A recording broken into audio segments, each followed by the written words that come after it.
Thank you very much, Minister. Mr. Hardie. Oh, thank you, Madam Chair. I, like many of the members, spent some time at home last week, and I was very pleased to have a, a visit from our local YMCA. I was surprised to find out that as an organization, they probably are the #1 provider of childcare across Canada. We have wonderful facilities and really good staff. And as my colleague from South Surrey White Rock indicated, through others, everybody's looking for a direct pipeline into the federal government to make their appeal for some very worthy projects. Understandably, of course, we have to follow protocol, but I'm asking actually for some advice. What can I say to the folks from the YMCA? What kind of mechanism would they follow, or could I follow as their representative to make sure that their voice is heard when it comes time to allocate funding for things like childcare? Okay.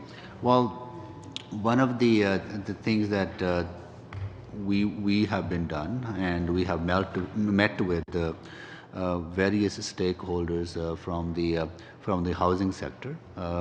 And I understand that Mr. Duclos' area is also engaging the non-profit sector in to seek their input into the design of not only the housing strategy but also the long-term, the early learning childhood, the early learning care strategy.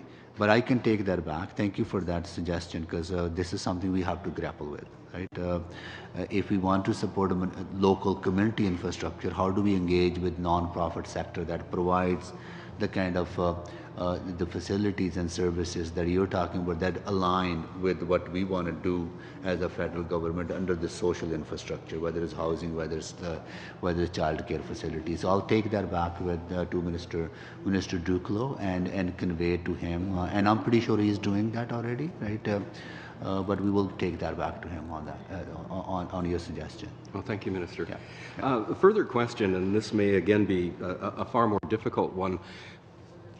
We obviously want to accomplish things with this heavy investment, and I asked you a little bit earlier about ways that we could see these investments produce results that help build the economy, etc.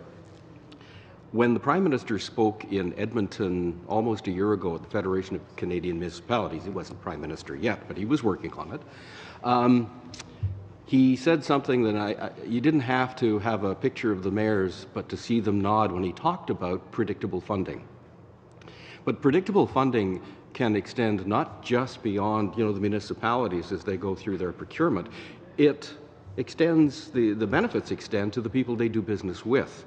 So, for instance, in my former life in Metro Vancouver's Transportation Authority, we were often sensitive of all of a sudden an influx of orders that we would place to Nova Bus or to New Flyer or to a shipyard to build a new sea bus.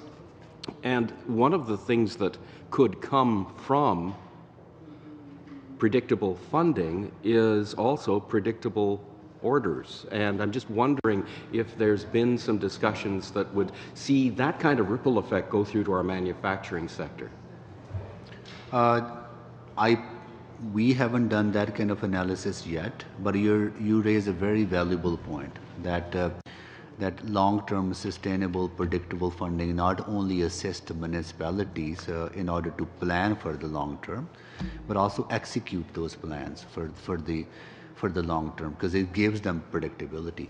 But it also ties to the economy as well, right? If we can, if our businesses know that in a certain community, investment into public transit will be done over a number of years, over 10-year plan, then they can definitely build that capacity to bid on those projects, because they know that work will be available for 10 years. Same thing with social housing, same thing with the water, wastewater, drainage work. So you're absolutely right, but we can definitely do some analysis on that, how it actually sustains the economic growth, not helps us live with the downturn as well, right? So we don't get the dolphin effect.